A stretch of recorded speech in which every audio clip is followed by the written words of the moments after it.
রাসূলুল্লাহ সাল্লাল্লাহু আলাইহি সাল্লামের প্রত্যেক ঈমানদার উম্মত বেহেশতে যাবে, হোক আগে হোক পরে। সুবহানাল্লাহ। হিসাব নিকাশের পর রাসূলুল্লাহ সাল্লাল্লাহু আলাইহি সাল্লামের প্রত্যেক উম্মত বেহেশতে যাবে। ৭০,০০০ উম্মতে মুহাম্মাদীর ৭০,০০০ মানুষ বিনা হিসাবে জান্নাতে যাবে। তারপর যারা নেককার ঈমানদার, আল্লাহ তাদেরকে বেহেশত দিয়ে দিবেন হিসাবের পরে।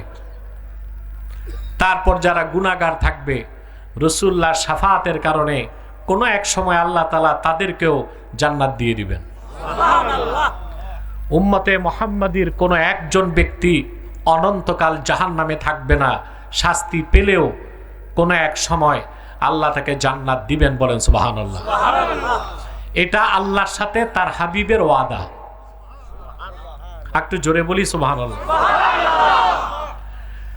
আল্লাহ রাব্বুল আলামিন কোরআনে কারীমে তার হাবিবকে ডেকে বলেন, ওয়ালা সাউফা ইউতিকা রাব্বুকা ফাতারদা।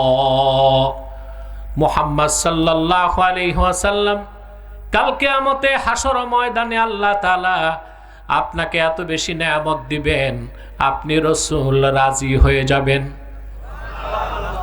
চিন্তা করেন, হাসর ময়দানে আদম থেকে ঈসা পর্যন্ত লাখের উপর পয়গম্বরের চেষ্টা হবে কিভাবে আল্লাহকে রাজি করা যায়, আর আল্লাহর চেষ্টা থাকবে কিভাবে তার হাবিবকে রাজি করা যায়। সূরাতুদ দুহা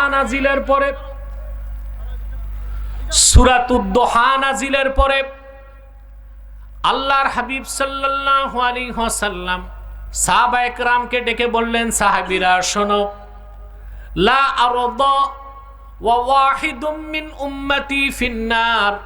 আমার একজন ঈমানদার উম্মত যতক্ষণ জাহান্নামে থাকবে, আমি রাসূল রাজি হব না।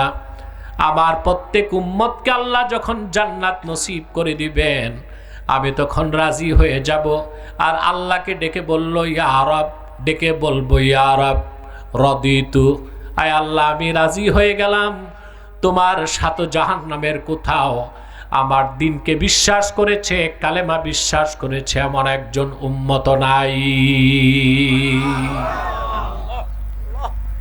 আবু দাউদ শরীফের হাদিস, রাসূলুল্লাহ সাল্লাল্লাহু আলাইহি ওয়াসাল্লাম ইরশাদ করেছেন, শাফাআতি লি আহলিল কাবাইর মিন উম্মতি। সুবহানাল্লাহ।